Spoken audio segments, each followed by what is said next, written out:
Et oui, un autre épisode de Show de cartes, votre podcast. Les gars, ils ont fait les épais dans l'antichambre, fait que ça a scrappé un peu le début. Mais bienvenue dans l'épisode 175 de Show de cartes, votre podcast. Je suis avec Yanakis et Guillaume ce soir. Messieurs, comment s'est passée votre dernière semaine? Ouf. Voici une Ouf. question Ah ouais? me poser, maintenant. Mais non, t'avais l'air de bien aller, pour de vrai. Ouais?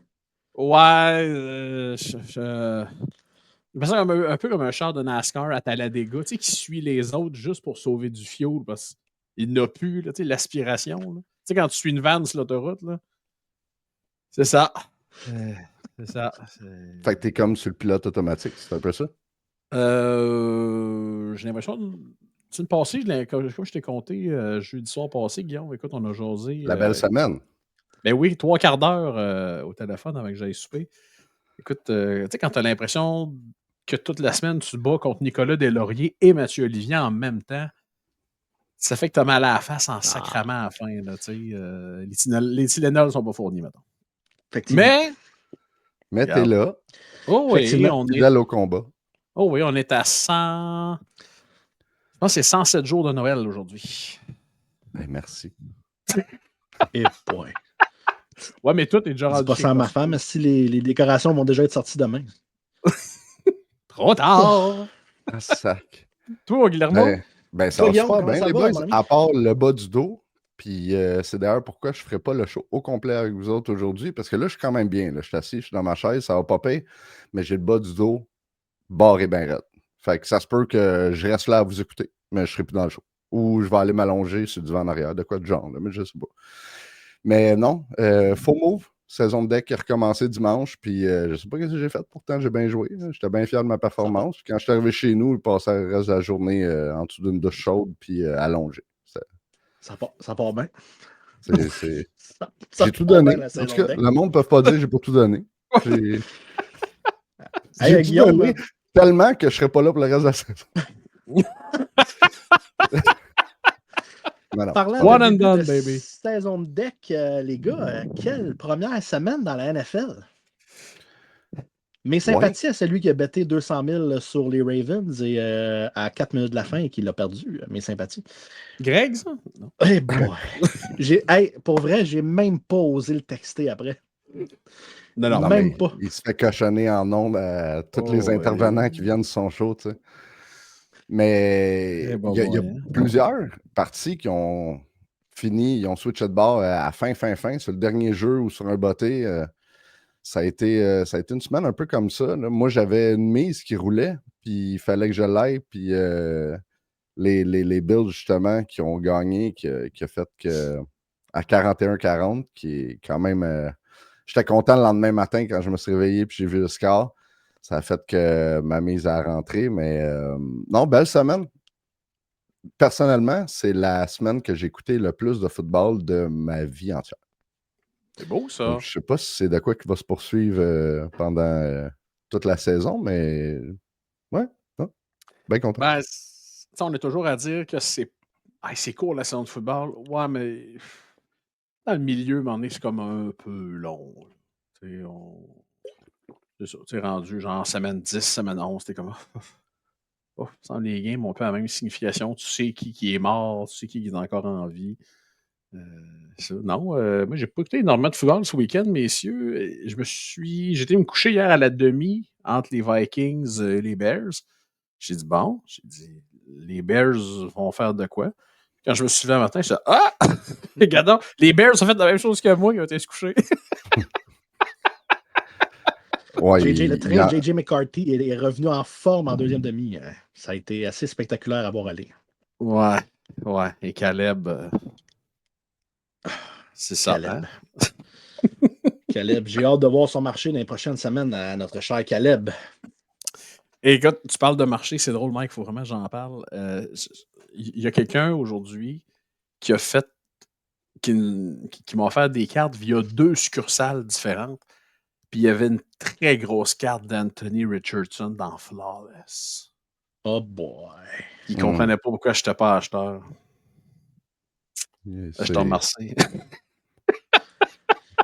Non, mais c'est le fun aussi de voir les 9 vies d'Aaron Rodgers. C'est quand même... C'est quand même le fun, Oh, oui. ça. Il y a eu Ouais, des beaux moments, des belles surprises aussi dans la première semaine. Puis Ah ouais, puis malheureusement pour les Dolphins aussi. Daniel Jones a joué une solide game alors que Russell Wilson a joué du Daniel Jones mais avec Hey, les Giants. hey, Donc, puis c'était... déjà, les gros questionnements, est-ce que Russell Wilson va rester le corps partant des Giants? Hey, Vous avez imagine, qui d'autre, les amis? après game 1, tu sais. Ah, Ouais. c'est la mèche Ils courte. vont, ils vont sortir Tim Tebow de la retraite. Oh, shit! mais non, moi, ce qui m'a flabbergasté ce week-end dans le football, là, c'est oui la NFL, mais j'adore le début de saison NCAA parce que les grosses équipes affrontent des équipes absolument inconnues. Et là, on assiste à des destructions en règle. Je pense que c'est Ohio State, ils ont gagné 70-0. Il y a une game qui a fini, je pense que c'est Florida State qui a gagné 77-3. Sacrifice. C'est à Non, sens unique bien raide, ça n'a pas de sens. c'est de voir cette espèce de rouleau compresseur-là. Écoute, le QB d'Ohio a fini le match. Ben, probablement qu'ils l'ont tiré à la demi. Là, on n'est pas ton temps. Il a fini la game 17-17, 4 passes de toucher. Qu'un toi. Ciao, bye. Je te remercie. Mais tu sais, en même temps, ça fausse un peu tes statistiques, ces genres de games-là. Mais Puis oui, ça c'est monte ton sûr. ranking au niveau du draft tellement plus. Tu sais, je veux dire, Caleb Williams, là, first overall pick, tu te dis, comment ça se fait? Tu le regardes jouer présentement, là. Puis, c'est pas qu'il n'y a pas de receveur, là. Il y en a eu, là, de la viande autour de l'os, là, Caleb Williams, en échange, là. Des DJ Moore, des gars de même, là, sont tous. Puis, on s'entend, c'est des vedettes au poste de receveur. Puis, Christy, Fait que j'ose croire que ces genres de games-là font en sorte que ça booste les stats pour le restant de l'année.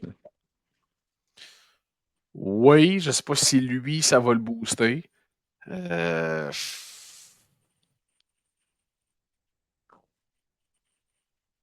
Oh, Oh, il y en a qui c'est. il y en a qui s'est quitté. Il y en a qui c'est figé. Il y en Mais a qui c'est. C'est pour ceux qui ben, sont c'est au correct. visuel, allez voir ça. puis, les Oh, Chargers avaient repêché Ryan Leaf au lieu de Peyton Manning. Mes sincères condoléances. Là, mais il y en a comment? Dans l'histoire de la NFL, refais juste la liste des carrières partants des 25 dernières saisons des Browns de Cleveland. C'est sûr, ça te prend 2 crayons, là, tout écrire ça. Là. C'est sûr, là. Non, mais C'est un désastre. ce que je veux dire, c'est qu'à part Joe Burrow, mettons, là, dans les dernières années, ceux qui ont été repêchés numéro 1 overall, là, facilement, les gars de milieu de ronde qui sont draftés comme quarterback font exactement le même travail que le gars qui est Absolument. drafté first overall. Absolument. Non, c'est même pas. C'est pas chic, là. Loin de là. Ce que les équipes donnent pour aller chercher ce fameux first pick overall-là, pour drafter ce fameux QB-là, je veux dire, garde ton pick mid-round, là, va te chercher un quarterback mid-round, là, puis garde tes 28 autres choix de première ronde que tu as tradé contre ton first pick. Là. Puis tu vas avoir une équipe mieux bâtie. Mais tu sais, je suis pas GM, je suis juste un animateur de podcast. Hey, messieurs, on passera pas sous silence le décès de M. Ken Dryden cette semaine. Je vais être franc, ça m'a ébranlé quand je me suis levé. C'est quoi? C'est samedi matin que c'est arrivé? Du vendredi soir dans la nuit? Je ne sais pas à quelle heure tu t'es levé samedi matin. Moi, je te dirais à l'heure que je me suis fait lever samedi matin. Ça faisait pas longtemps que la nouvelle avait été annoncée. Quelle légende, quelle prestance, quel homme, quel humain était ce M. Dryden-là? Tu sais, comme j'ai texté à Sébastien Richard, un de mes grands chums, qui est devenu sur le podcast, super collectionneur d'Aurel Joliette. Puis j'ai juste dit, il est décédé comme il a vécu, dans la discrétion. Tu sais, il est mort. Tu sais, les premières personnes qui ont su qu'il était décédé, c'est Serge Savard qui était son meilleur chum. Tu sais, sa conjointe qui l'a appelé, il dit, juste pour te dire, tu le sens en primeur, là, Ken, il est parti. De quoi il est parti? Il est décédé. Hein? Ouais, mais de quoi? Cancer, fait 2 ans qu'il est malade. Il l'a pas dit à personne. C'est ça. C'est ça. C'était ça ça. parce que tout le monde avait l'air d'être comme surpris de la nouvelle. Oui. Il a vraiment vécu ça en retrait.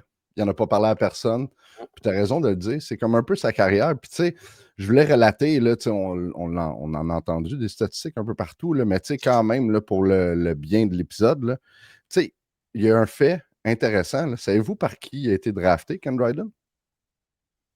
Et bonne C'est une bonne question. colle, finalement. J'ai été surpris, moi, quand je l'ai appris aujourd'hui. Il a été Aucune idée. drafté par Boston au 14e rang en 1964. Puis ses droits ils ont été échangés aux Canadiens en 1966. Je ne savais pas ça du tout. Non plus. Il a joué 7 saisons, 6 parties. Il a eu 6 Coupes Stanley en ce laps de temps-là, très court. 5 Vizina quand même aussi. C'est assez impressionnant. Le Calder à sa 2e saison, parce qu'il avait juste joué les 6 parties de la première saison, remportant la Coupe Stanley et le Conn Smythe, quand même, fait Avant de gagner le Calder, imagine. Puis il a été au Hall of Fame en 1993, puis son numéro 29 a été retiré par le Canadien de Montréal en 2007. Un grand homme, il va nous manquer. Moi, ça me soulève un questionnement, j'en entends parler sur plusieurs plateformes, puis nous, ce qui nous touche, c'est le hobby. On le sait, Ken Dryden, ça a tout le temps été comme un oublié ou un mis de côté du hobby, puis c'est pas le hobby qui en a voulu ainsi, c'est lui-même qui voulait pas.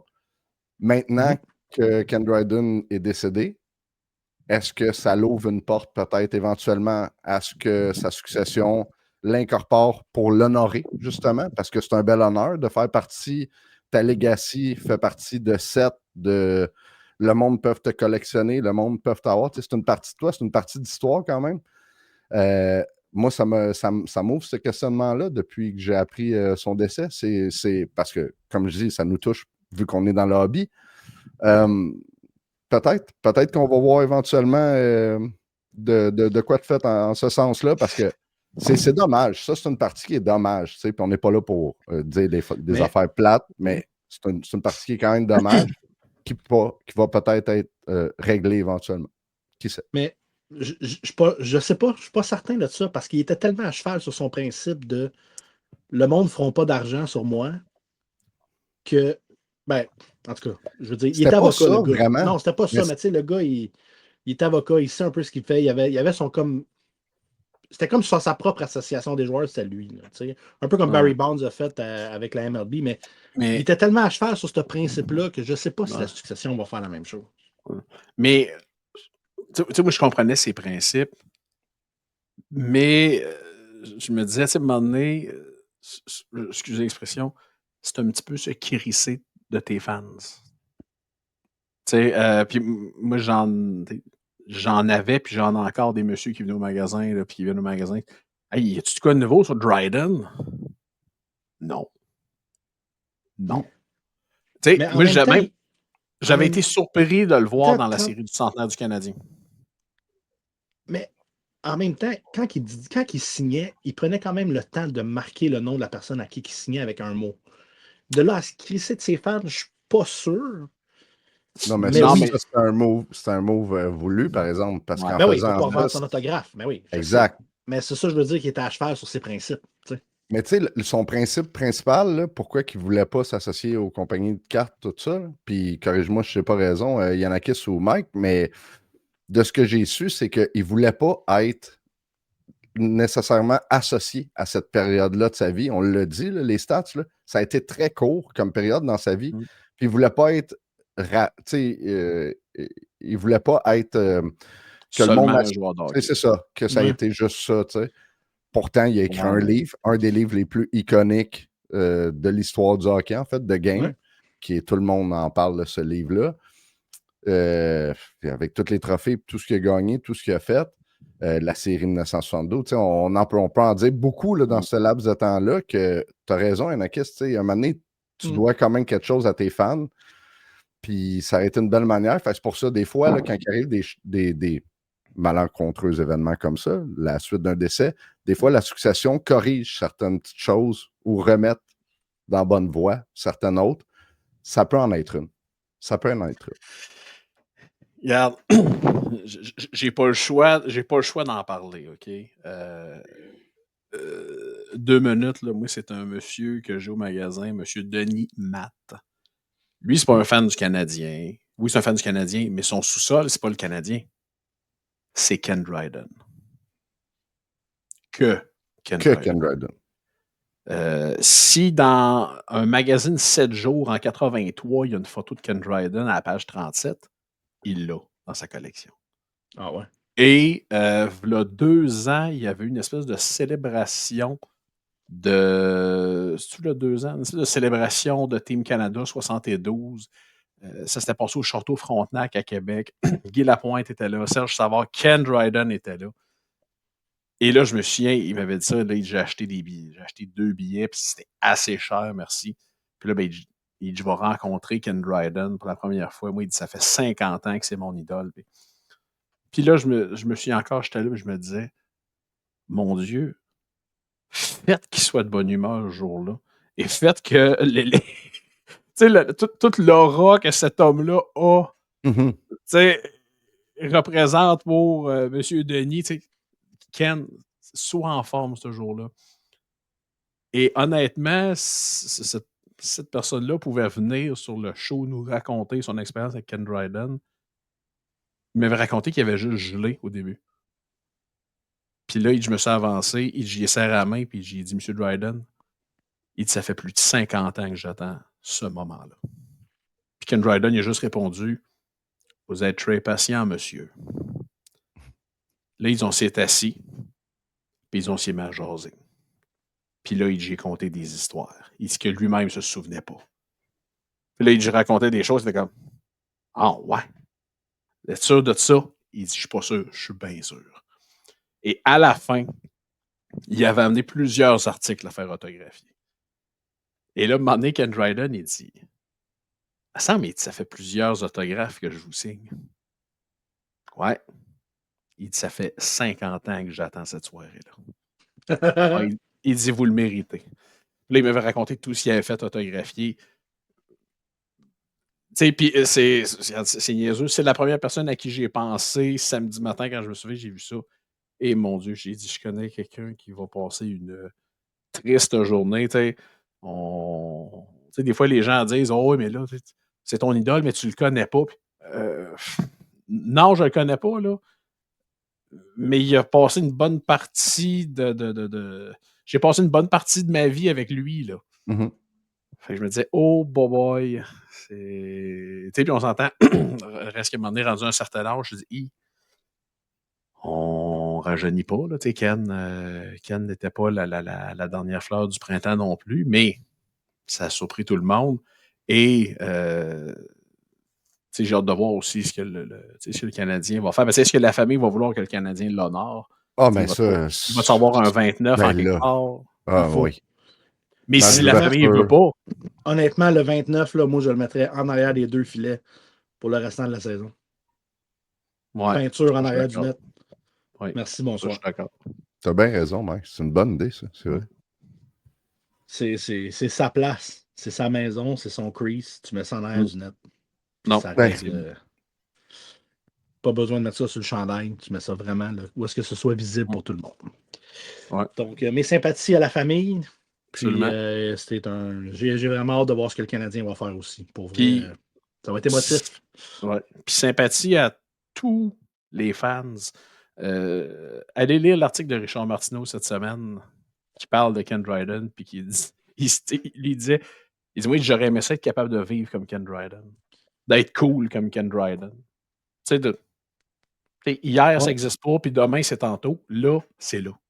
Mm-hmm. Ouais. Allez lire ça. Je sais que c'est pas quelqu'un qui fait l'unanimité, mais cet article-là est. Ouais, ça résume très bien. Ça résume très bien la vie et la carrière de M. Dryden. Sur ces sages paroles, Guillaume, lance-nous sur le plan de match de l'épisode. Yes. Donc, on a une invitée cette semaine, Caroline Brabant, qui va venir nous parler de la WNBA. Ensuite de ça, on va avoir les nouvelles du hobby. les sorties de la semaine, les commanditaires, les questions des auditeurs, puis le beau programme va être terminé. Donc, sans plus attendre, les boys, si vous voulez, on peut faire rentrer Caroline pour discuter de sport qui est très en vogue présentement. Salut, Caro. Bonsoir. Bonsoir. Salut, Caro. Bienvenue dans Show de cartes. Tout d'abord, c'est rare des dames, Ok. donc on va se mettre beau, on va être poli. Ça va être Il y en a qui, sage. c'est déjà tout rouge. Il fait chaud dans mon sous-sol, sacrifice, je te dise. Caro, pour mettre les gens en contexte, là, tout d'abord, tu es une de mes amies, ça fait très longtemps qu'on se connaît.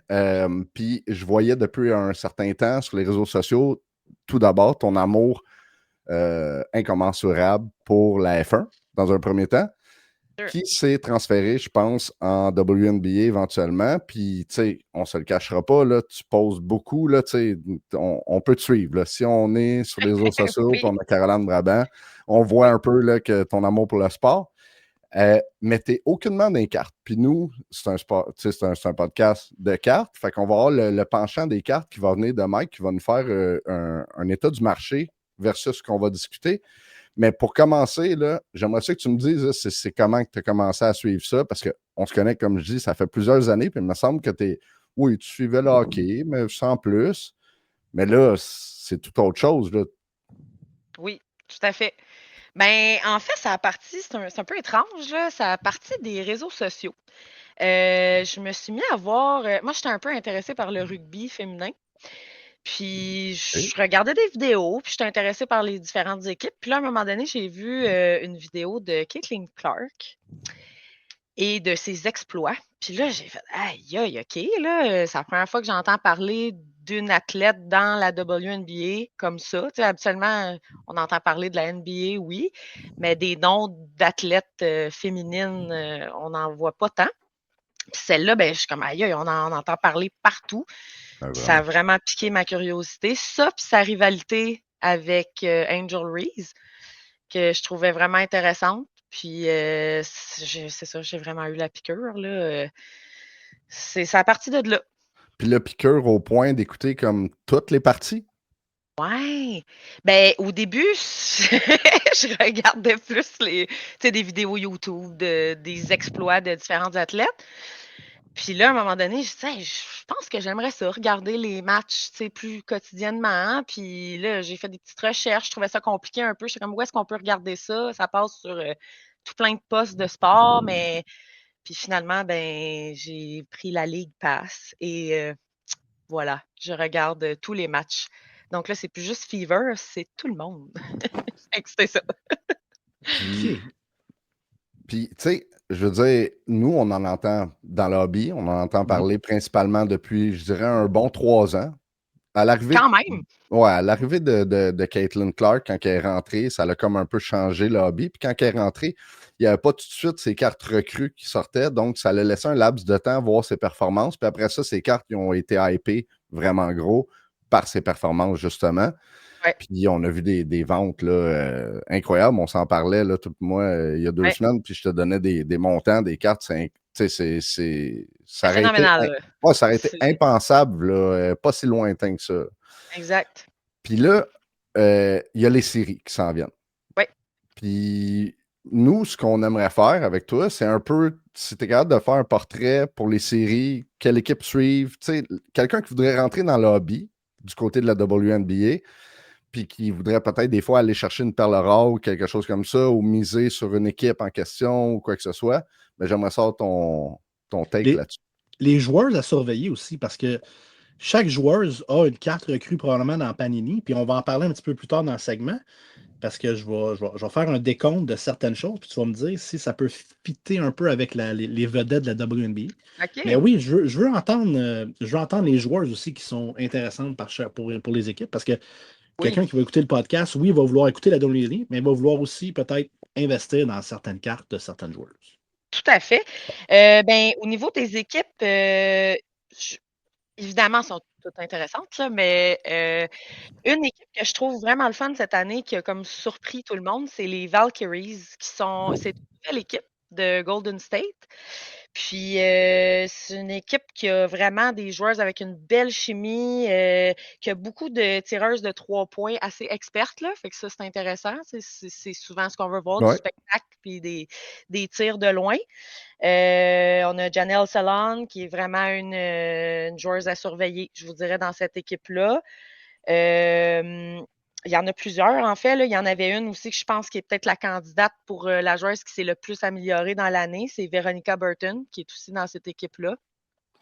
Puis l'ambiance même là-bas, toutes les équipes le disent là, quand ils vont là, c'est fou. Là, les spectateurs, les fans, au point qu'ils ont une nouvelle mascotte même, vu que c'est une nouvelle équipe. Fait que c'est ça. C'est vraiment une équipe intéressante.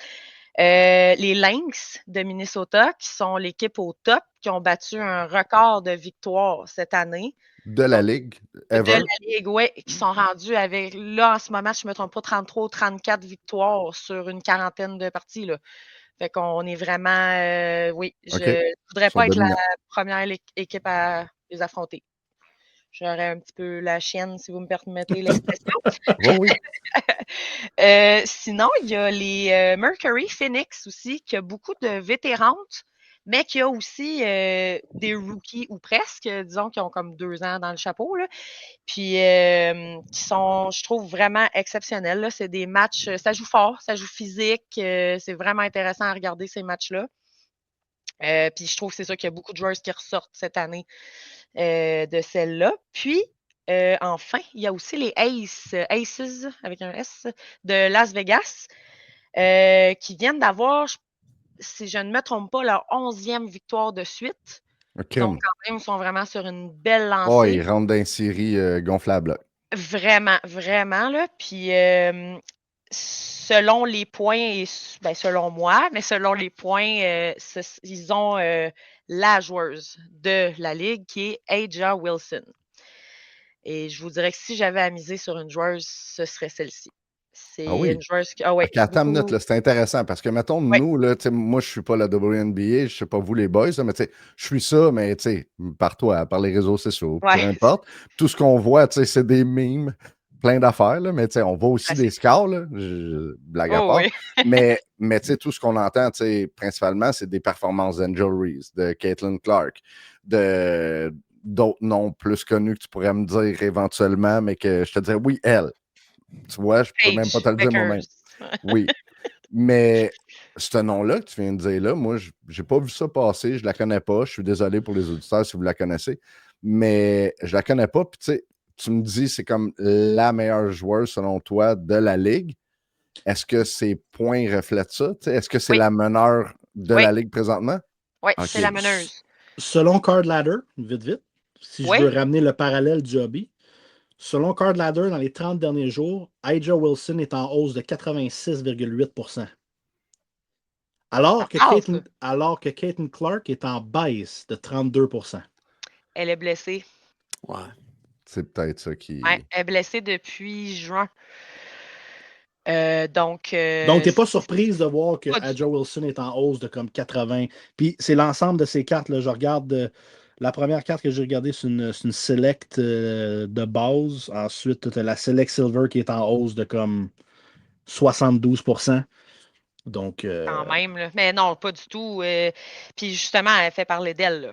Elle ressort énormément. Tu sais, je regarde mes réseaux sociaux de WNBA, c'est elle qui est là, là. C'est ses plays à elle. C'est pas pour rien qu'elle est là. Elle est super versatile. Elle est bonne dans les assists, autant qu'elle peut faire des 3 points, qu'elle est en dessous du panier, que son field percentage de lancer, c'est malade, là. Je veux dire, c'est vraiment. Puis elle a de l'expérience aussi, là. C'est pas une rookie, là. Je pense qu'elle à sa 6e année, je suis plus sûre, 6-8. OK. Mais quand même, vraiment, là, puis là, c'est ça aussi, c'est qu'elle vient de dépasser la numéro 1, qui était dans les Lynx, là, l'équipe que je vous ai parlé tantôt. C'était Nafisa Collier, qui était numéro 1, même si elle a été blessée en plus pendant. Fait que ça parle, là, je veux dire, c'est vraiment une Ouais. bonne joueuse. Puis là, c'est ça, elle vient de se faire dépasser par Aja. Puis, justement, tu parlais, encore là, on va revenir, Caitlin Clark. Sa Oui. blessure, penses-tu qu'elle va revenir pour les séries? Non, c'est confirmé. Elle Donc, revient pas. jouera pas du oh, tout pendant les séries. Oh, Ce qui va, oh. ce qui va Ah, ça a affecter été. son marché énormément.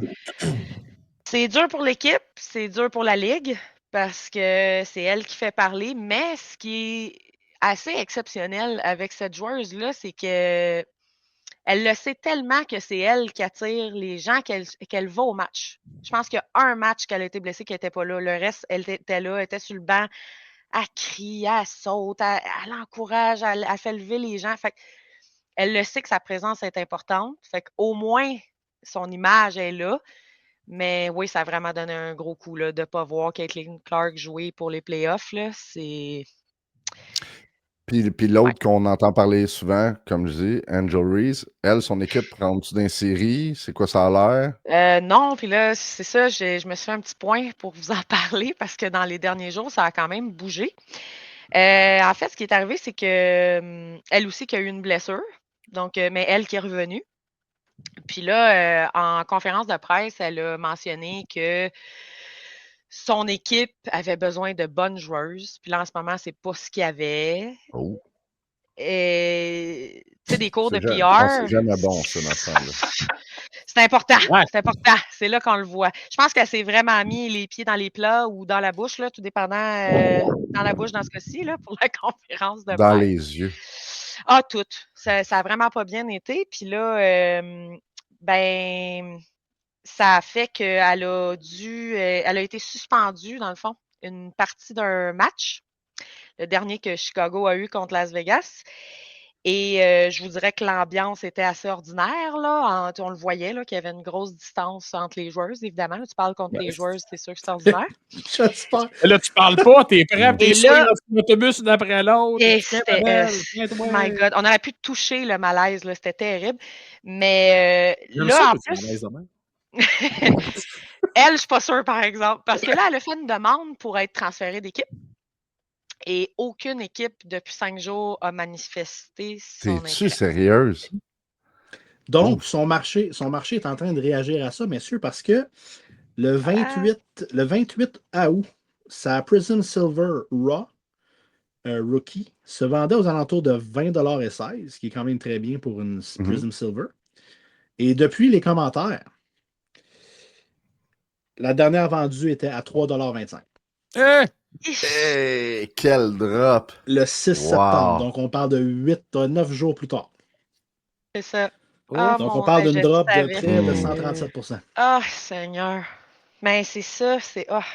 Et là, en plus, elle a fait sa 8e faute technique aussi dans le match juste avant. Fait que là, elle a été kick-out d'un match Oh, mon pour Dieu. être kick-out après parce qu'elle avait parlé contre. C'est pas aidé du tout, du tout, du tout, là. Ça arrête plus de bien aller, là. C'est ça qu'on. Ça aurait pu, oui, parce qu'elle a vraiment du talent. Honnêtement, c'est une Ouf. athlète qui en a, là, du talent, mais c'est ça.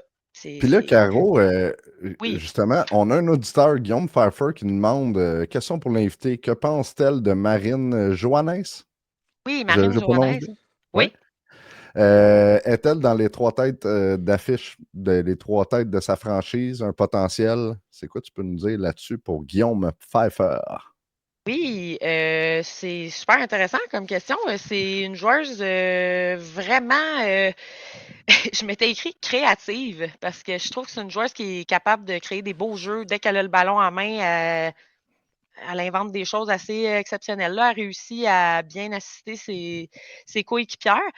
Euh, Tu vois, au début de la saison, je trouvais qu'elle ressortait un peu plus depuis que sa consoeur, John Quell Jones, est revenue de sa blessure. Je trouve qu'elle elle a un peu plus. Ben, premièrement, elle a moins de temps de jeu. C'est sûr que ça paraît là, quand tes têtes justement d'équipe reviennent. Juste pour nous situer, dans quelle équipe? New York, Liberty. OK. OK. Puis c'est une équipe très forte, là. Ça fait plusieurs années qu'ils gagnent les championnats, qui sont assez bons, puis ils ont vraiment des bonnes joueuses, là. Des joueuses qui ont fait les matchs All-Star 4-5 années de suite. Ils ont Sabrina Ionescu qui a gagné au All-Star le concours de 3 points. Brianna Stewart qui est probablement une des meilleures joueuses qu'on donne en exemple quand on parle de la WNBA.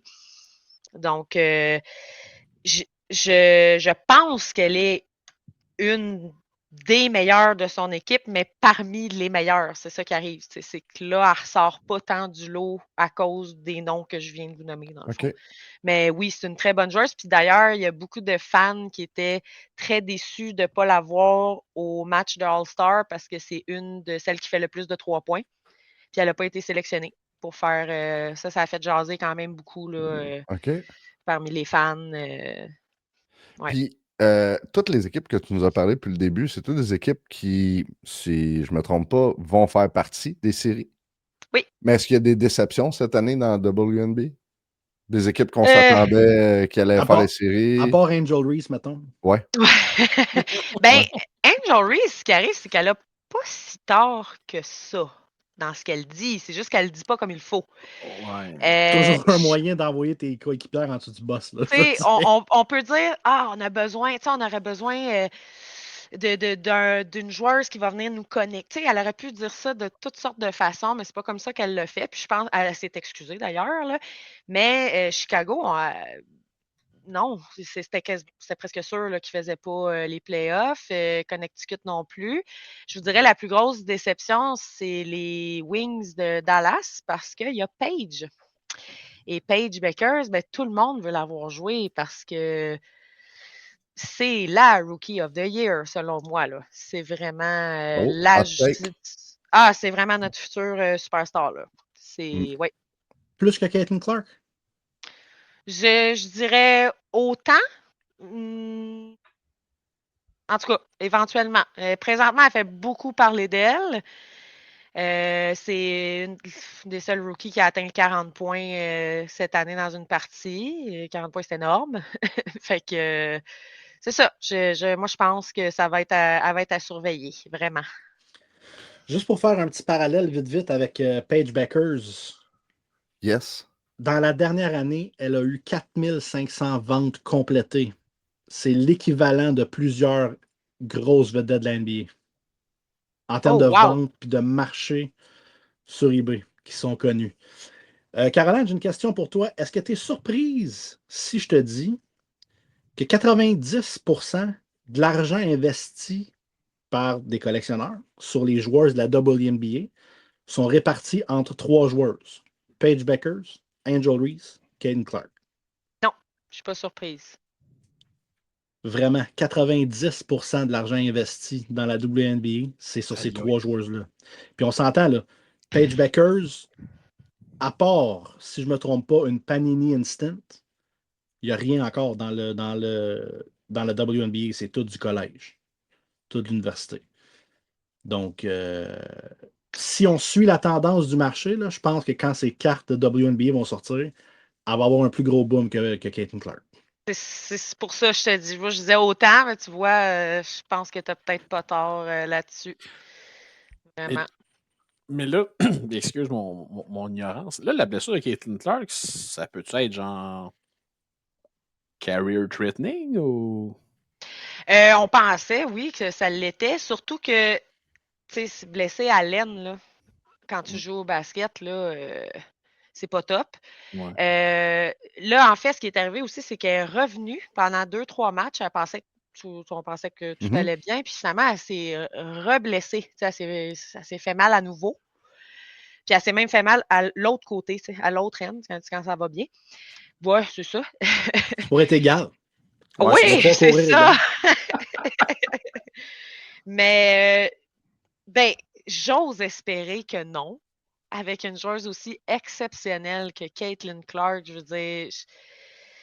Je pense pas parce qu'elle est tellement présente aussi. Je me dis à un moment donné, il y aurait quelqu'un qui ferait une annonce. Je sais pas parce qu'en plus, elle est tellement. Les gens viennent tellement pour venir la voir, même quand elle joue pas, que j'ai l'impression que même l'équipe a peur, de faire des annonces. On le dira pas trop vite ou, je sais pas s'ils se font aussi parler par la WNBA parce que, je veux dire, les ventes, ils viennent pas du pape, là, ils viennent de Caitlin Clark. Là. C'est ça. Fait que ouais, mais j'espère que non.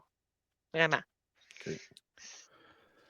Messieurs, depuis l'arrivée de Caitlin Clark dans la WNBA, là, je vois encore l'état du marché. Là. Je vois plus statisticien, un peu comme Fern d'un Boys. Quasiment la même shape. Le marché de la WNBA connaît une croissance rapide et soutenue depuis l'arrivée de Caitlin Clark, mais le marché de la WNBA, autant si on veut, le marché des chandails, des jerseys, tout ce qui est mémorabilia, tout ce qui est cartes, a monté. Il y a un volume qui a monté de 62%. Ce volume-là a quand même monté de 30% depuis l'arrivée de Paige Beckers. Fait qu'on peut Quand même. voir là, la tangente là, que niveau Oui, hobby, là, oui, j'ai Paige vraiment Beckers, j'ai l'impression que c'est l'impression que ça la va passer. Ouais. Caitlyn, c'est ça, de cette année, là. Évidemment, il y en a d'autres, là. Je pourrais vous nommer d'autres Oui, rookies. Voulez-vous que je vous en nomme ou ben oui, ben Oui, oui, vas-y. vas-y. Ben oui. Ben, il y a un duo en plus de rookies que je trouve vraiment intéressant là, à regarder dans les Washington Mystics. C'est Sonia Citron et Kiki Riafen, qui sont 2 rookies de cette année. Et les 2 ont fait partie quand même du match de All-Star, ce qui est quand même ben, pas rare, mais disons que c'est pas les rookies souvent qu'on va aller chercher là, dans les matchs de All-Star. Puis, ils sont vraiment impressionnantes pour différentes raisons, mais les 2 font vraiment un duo d'enfer. Là. Je veux dire, Sonia Citron, au niveau des 3 points, c'est une tireuse incroyable. Puis, Kiki Riafen, au niveau elle est plus, je dirais plus dans le style d'Angel Reese, au niveau des rebounds. Elle va être en dessous du panier, elle va être elle est grande, elle est là. C'est ça. C'est vraiment. Plus agressive. Ouais, un peu plus, c'est ça. Plus contact. Ouais. Il y a Dominique Malonga aussi, qui a seulement 19 ans dans les Seattle Storm, qui est grande, athlétique, qui est super impressionnante, qui, selon certains animateurs là, que j'ai entendus Mhm. pendant les matchs, là, disaient que c'était probablement une future superstar. Là. Vraiment, là, elle a fait ses preuves cette année. Elle ressort pas encore du lot, mais moi, je pense que c'est peut-être qu'il manque juste un peu d'expérience puis de être avec des vétérans là, dans Seattle Storm. Fait que je pense que c'est de prendre sa place. Puis, mais ouais, je suis vraiment impressionnante cette année. Et enfin, il y a aussi Carla Light dans Golden State Valkyries. J'en ai parlé tantôt. Il y a beaucoup de joueuses qui ressortent de cette équipe-là. Encore une fois, une qui prend sa place, qui fait des 3 points, qui a de plus en plus confiance en elle, puis qui ressort dans les matchs, là, vraiment. Là. Donc, voilà. Eh bien, Colin, ça fait Intéressant. un méchant beau portrait, tu sais, parce Ouais. que je sais, je me répète, mais tu sais, on part, mettons, là, t'as 2 personnes principales que tu connais, peut-être 3, puis là, tu arrives avec des nouveaux noms. Puis Ouais. on le sait, là, on a plusieurs personnes qui écoutent le show, qui aiment ça, faire de la prospection dans d'autres sports. Fait que ça peut amener une autre avenue là, d'embarquer dans le WNBA parce que oui, il y en a des cartes. Il y a des très belles cartes. Il y a des cartes qui ont des très belles valeurs. Puis il y a des produits qui sont quand même disponibles. Yanakis peut peut-être enchérir là-dessus. Je ne sais pas si on vit le même problème avec la distribution pour ces types de produits-là ici. T'as-tu de la demande? Y en a-tu quand même, ces tablettes des produits de la WNBA? Et chaque produit est un combat. on va, Ah oui, c'est on la va même dire chose ça comme encore. Mais, ça. mais tu sais, je veux dire, mais en même temps, C'est essaye ça. d'ouvrir à prix raisonnable une boîte de Prism l'année à Caitlin Clark 2024. Je veux dire, Ça, je suis d'accord. Hmm. impossible. Ce que j'ai eu en bonne quantité, puis il a fallu que je fouille, puis je gratte, puis je creuse pour trouver ça. Là. Penny, l'an passé, ont sorti une espèce de Caitlin Clark Collection. Là. C'était juste des cartes de Caitlin Clark avec Oui, différentes inserts différentes. ouais, Ça, j'en ai vendu des shitloads. Là. Parce que c'était somme toute raisonnablement cher. On s'entend, il y a beaucoup de gens qui connaissent 2 joueuses dans cette ligue-là, 3 c'est ça. joueuses. Ouais, Fait c'est qu'ils ça. veulent pas la troisième backup là, qui joue pour les Lynx, mettons. Là. Fait que c'est pour ça, tu sais, puis Caitlyn, ben, c'est le symbole. Fait que non, ça a été un produit intéressant. J'ai des blasters qui s'en viennent aussi. Puis là, ben, ce que je suis capable de trouver, c'est souvent des plus vieux produits qui datent de 2 ans, 3 ans, 4 ans. Avant l'arrivée on va dire avant l'arrivée du Ron Maré qu'on connaît présentement. Là. Ouais. Parce Ouais. que, tu sais, moi, je me souviens encore quand Panini avait ramassé la licence de WNBA, tout le monde était comme, ouais, puis moi, j'étais comme, ben non, il n'y a pas de licence comme inutile. Puis, tu sais, ça peut pas aller plus bas que c'est là, parce que si tu recules de là 5 ans, la WNBA, c'était mollo, là. Mhm. C'est ça. Panini ont quand même bien visé. Parce que tu sais, on en parlait dans le dernier show. Tu sais, je me souviens quand c'était Rittenhouse là, qui était détenteur de la licence de WNBA. C'est ça. Puis ce qui aide aussi Panini difficile. et la WNBA présentement, c'est que tu as quand même 2 talents générationnels qui viennent de se faire drafter sur 2 années différentes. Mhm. Tout à fait. Ce qui est très rare dans tout sport confondu, là, que tu peux avoir 2 talents C'est vrai. générationnels rapidement comme ça. Ah Oui. ouais, OK. Au Ouais, hockey, ça arrive back-à-back, aux ouais, 10 ans, peut-être, 10, 12 ans. Mais sinon, des talents back-à-back générationnels comme ça, là, c'est relativement rare. c'est vrai. Mm. Ben, Caroline, un gros merci de ta participation à Show de cartes. Super Dernière apprécié. question pour Ben oui, l'invité. Mike, Vite, vas-y, vite. certain. Quelqu'un qui n'est pas dans les cartes, comment tu trouves ça que quelqu'un investit 660 000 sur une carte de Caitlin Clark? Un d'un. Pour quelqu'un qui n'est pas dans le monde de ça. Là.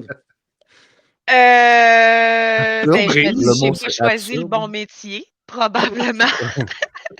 Tu sais, je suis enseignante, fait que ça m'étonnerait que je puisse investir 600. Non, mais c'est quelque chose. En même temps, est-ce que ça va prendre la valeur? Probablement, si elle En revient, espérant. bien sûr. Ouais, si elle revient. Tu viens de dire les mots exacts. Mais ouais, écoute, je lui souhaite à cette personne-là qu'elle revienne Mhm. parce que c'est ça. J'espère que la carte est belle. Elle est très belle. Ça, c'est ça pourrait l'être. Elle est Ça très belle. ouais. Ben, un gros Donc, un gros merci merci, encore une Caroline. fois. Merci. Ben Merci oui, à vous, c'est super intéressant. merci. Puis, ben, regarde, là, on vient de trouver c'est qui notre personne ressource pour la WNBA. Fait que c'est de quoi qui se Yes! passe. On te buzz. Puis, Avec plaisir. on se dit à la prochaine, Caro. C'est bon. Salut! Bonne Ciao. soirée, Bye. merci. Hey, cool. Écoute, C'est c'est. un beau portrait. Ouais, puis on sort des sentiers battus pour nous autres, puis pour notre auditoire aussi. Je veux dire, on parle pas assez des cartes de la WNBA, puis on devrait peut-être le faire un peu plus, puis d'avoir une expertise comme ça qui nous Ouais. profile les joueurs comme ça aussi, là, tu sais. C'est, hey, tel joueur, c'est une recrue, tel joueur, c'est une recrue, tu sais. Fait que Ouais. prenez le temps d'écouter à 0,5 de vitesse. Prenez les noms comme il faut sur cette portion-là pour voir. Non, mais Merci. c'est vrai, pour voir qui Oh oui. investir, parce que Adja Wilson est en hausse de 86%, puis ça vient exactement se marier avec ce qu'elle dit sur cette joueuse-là. Oui, Donc, puis ça serait peut-être intéressant, justement, les auditeurs, si vous avez aimé le segment, puis ça vous intéresse la WNBA, si vous avez des questions qui vous viennent, puis vous voulez avoir réponse, quoi que ce soit, je suis 100% sûr que Caroline est ouverte. Fait qu'à ce moment-là, vous pouvez nous les écrire, que vous les écrivez sur Patreon, quoi que ce soit, ou en privé, moi, Mike, peu importe. À ce moment-là, je vais pouvoir les transférer, puis on va avoir les réponses à vos questions, parce que ça peut être intéressant. On vient d'ouvrir une porte, là. C'est de quoi qu'on n'a jamais eu sur le show. Oui. Fait que c'est le fun. On essaie d'offrir du nouveau, puis ça en fait partie. lançons-nous sur les nouvelles du hobby, mon Guigui. Yes! Ça rime. Ça va être la nouvelle affaire. Les nouvelles du hobby, mon Guigui. L'annonce des dates du prochain Fanatic Fest qui fit, si je ne me trompe pas, avec la finale de la NBA.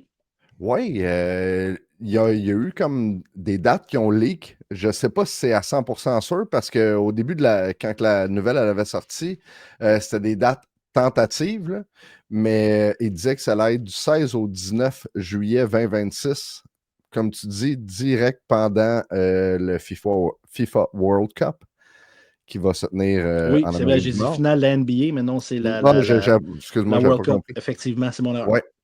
Puis, ouais, c'est ça. Fait que les dates du 16 au 19 juillet 2026 à New York, c'est les dates tentatives. Je pense que, justement, dans le courant de la semaine, après que les nouvelles des dates y avaient été sorties, ça a été justement confirmé. Puis là, c'est ce qui est officiel. Ça va être intéressant de voir quand même l'engouement pour le show qui avait été On jase, excellent là. en juin passé. On jase, là. Ils ont-tu fait ça pour faire venir Lionel Messi au Fanatic Fest? C'est sûr qu'il va y avoir un Ouais. buzz, il va y avoir de quoi, là. Mais là, la grosse rumeur, c'est que dans le fond, ça va comme être une compétition, puis là, ils vont jongler avec des cobras vivants. Puis Lionel Messi et Ouais, Tom Brady vont comme se challenger. Là. pour gagner un Cybertruck ou Ouais, genre 1 million. ouais, exactement. Exactement. Ouais, Fourak. J'ai pas Non, mais suivi. les dates coïncident avec ça. Sinon, pourquoi qu'il aurait fait ça dans ces temps-là? Lionel Messi va être au pays. Lionel Ouais, mais Messi va être là. il va y avoir combien de gens, Mike, qui vont venir assister à un ou des matchs de la World Cup? Il y a ça aussi, là. Aussi. Mais, Il va y avoir en du même monde temps, en petit avec peu les pareil. affaires de douane aux États-Unis, je ne serais pas surpris de voir les assistances diminuer un petit peu. Puis, autre chose que ces dates-là amènent, là, ça amène certains questionnements parce que c'est très proche du National, on s'entend. Aussi. Donc, ils se rapprochent énormément. Et ce week-end-là, c'est le même week-end que le West Coast Card Show, qui est déjà un gros show quand même aux États-Unis, et le Dallas Card Show. On en a parlé sur le Oh show boy. du Dallas. Donc, les 3 shows vont être le même week-end. Ouf. Donc, c'est comme un statement là, de la part de Fanatics. Ça, Mais en même temps, pour... il était à quoi? Ça le 3 cachera semaines? pas. Là. Il était à 3 semaines du National, le dernier. Fait que, il était quand même Ben non, rapproché. ben, il était en juin. C'était en juin. Fin juin, l'autre est fin juillet. Fait que, OK, un mois de distance. Il y a un mois plus tard Ouais. là, dans l'année. Mais quand même, ça va faire un gros mois de juillet pour ceux qui vont dans les shows aux États-Unis. Hey, imaginez les promoteurs du Dallas Card Show quand ils ont vu les dates sortir. Là. Et, il y en a qui ont C'est du mal à ça. dormir. C'est ça que. Fait que pour ça, ça l'amène des questionnements. On va voir qu'est-ce qui va en suivre, mais c'est sûr que ça va faire mal à quelqu'un. Là. Il n'y aura pas 3 shows cette fin de semaine-là, je te le confirme. Là. Il y en a 2 qui vont repousser, puis le fanatique va rester. C'est peut-être qu'est-ce qui va arriver, oui. Fanatic puis la MLB travaillent sur le problème des debut patch qui sont devenus des debut pitch. Ben oui. Les patchs qui décollent. Ben oui, les patchs, il y a quelqu'un qui a regardé une partie, s'est rendu compte qu'une patch était plus sur l'uniforme, puis ça a été posté sur les réseaux sociaux, puis ça a soulevé des questions. Puis, ben c'est ça. Ils se sont rendus compte qu'il y avait un léger problème. Puis, je sais pas, c'était toi, hein, je pense, Yanakis, qui m'avait envoyé cette nouvelle-là à la base cette semaine. Ouais, je t'ai envoyé ça, mais c'est drôle qu'on dise ça. Hey, les patchs tombent. Et, dans le fond, les debut patchs, c'est la même qualité que les vêtements que vous achetez là-bas. Ah, mais tu sais, c'est pas pire, ils ont retrouvé les patchs. C'est pas pire, ils ont retrouvé les patchs. Mais mettons que tu les retrouves pas, là. Tu fais quoi? Parce que ça peut arriver, là. Le gars, il va à la salle de bain, là, puis je sais pas, moi, Atome, puis parce qu'on s'entend, les joueurs de baseball, là. Et du dugout à la salle de bain, c'est pas long, là, mais tu perds ça. Là, c'est pas pire, ils l'ont perdu sur le pitch, puis le monde, ils l'ont vu. Mais tu perds ça, tu fais quoi, là? Son début vient d'être fait, puis t'as plus de patch qui va avec.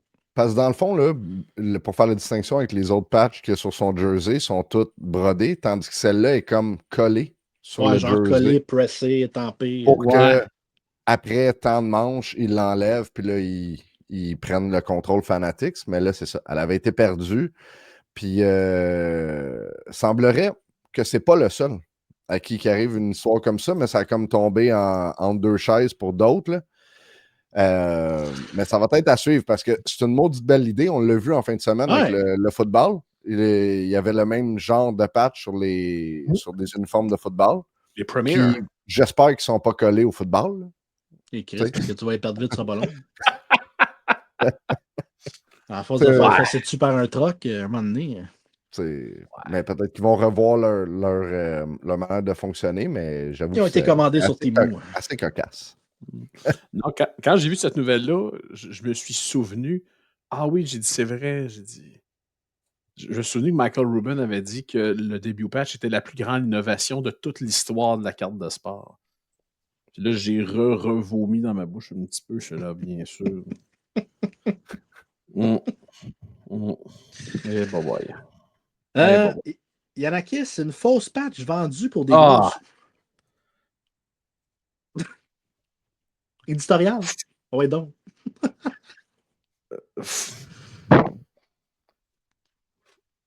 Je peux pas dire ça, mais faut-tu être un chut de crétin? T'as une patch one of one. Dans le fond, l'histoire a sorti sur Blowout Forum. Et ça, ce qui est encore plus troublant, c'est que la carte a été gradée par PSA. Ça a passé comme une lettre à la poste. On s'entend, c'est une de une. Qui s'était déjà vendue une fois ou deux. Il y a des traces dans les internets de cette carte-là. Originalement, la patch, c'était un espèce de morceau qui sert à authentifier le jersey, comme on a chez Maygrey. Pour les gens qui sont au visuel, on le voit là, Every Player, Every Game. On a un numéro de série avec des lettres, des chiffres et tout et tout. C'est un tag, normalement, Ouais. C'est le tag comme de Maygrey, ouais, t'as raison. Exact. Est-ce que c'est beau? Non. Mais tu peux pas avoir quelque chose de plus proche de l'athlète que ça. Là, de plus game worn. Exactement. T'as pas plus game worn que ça. Exactement. Et là, il y a quelqu'un, puis on parle d'une carte de National Treasures, une sucrée carte. Et la carte est transformée en. La personne a enlevé ça. Puis c'est même pas un logoman de l'époque, là. Je veux dire, c'est un logoman nouveau. Puis là, je me dis, ça a passé chez PSA. Corrige-moi si je me trompe, c'est Golden qui l'ont vendu, si je me trompe pas. Je peux aller voir. Je crois que c'est. Puis là, il y a des gens qui ont bidé là-dessus. Hey, un logo man de Kevin Garnett dans Treasure, j'en veux. Hey, Mais tu pourquoi Panini prend pas la parole dans des affaires de même, surtout qu'ils voient que des maisons dans le camp. Vendez pas ça, c'est pas un vrai patch. Ah, ok, je comprends. Quand elle a été mise aux encans, que là, ils disent hey, Panini n'a pas dit hey, à Golden, hey Big, c'est parce que la patch est manufacturier. C'est pas la patch d'origine. Ouais, mais d'un autre côté, est-ce que Upper Deck suit les RPA de Crosby dans The Cup 2005-6 qui se promènent à l'enchère, puis on le sait tous qu'il n'y en a pas rien qu'une qui est contrefaite de ces cartes-là? Non, mais là, je veux dire, c'est une one-of-one qui a déjà des ventes vendues. Ça, je suis d'accord. Mais la responsabilité va à la maison d'enchères. Ouais, ça aussi, je suis d'accord avec toi. Parenthèse, tu disais Golden, Yanakis, mais c'est la plateforme Alt. Ouais. Oh, Alt, ok. Oh. Ouais. On va rétracter Golden on rétracte Golden, on s'excuse. Mais c'est Alt, effectivement. Ça fait mal pareil. Ça fait mal paraître aussi. Là. Il y a plusieurs personnes qui ont erré là-dedans. Là. Ben oui, mais ce que je veux dire, c'est que là, j'ose espérer qu'à l'heure où on se parle présentement, Alt, on dit à l'acheteur, ça n'existe pas. La carte, on va la redonner à la personne qui nous l'a laissée. Puis on ne peut pas vendre ça. C'est une carte qui est altérée. C'est dommage à dire, mais sérieusement, un hobby sérieux, il retirerait la carte de la circulation, tout simplement. Là. Ben oui. Là. Ça ressort dans 15 ans, l'histoire va être tombée reléguée aux oubliettes, puis il va arriver une histoire comme ça encore. La carte originale en 2019 s'est vendue pour 300$, puis la Logoman s'est vendue, en fait, a terminé à 33 932$. 300$ qu'elle s'est vendue? Oui, en 2019. La carte originale, ouais. Mon Dieu. Probablement un vol du siècle. Oui. Oui, je le veux. Parce que probablement que tu as remis en encamp, puis ça va dans les débuts 5 chiffres, probablement, ce type de carte-là. Oh oui.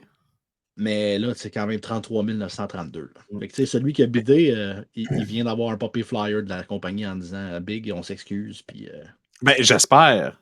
Parce que là, on s'entend, il n'y a pas juste une personne qui passe pour un raisin dans toute cette histoire-là.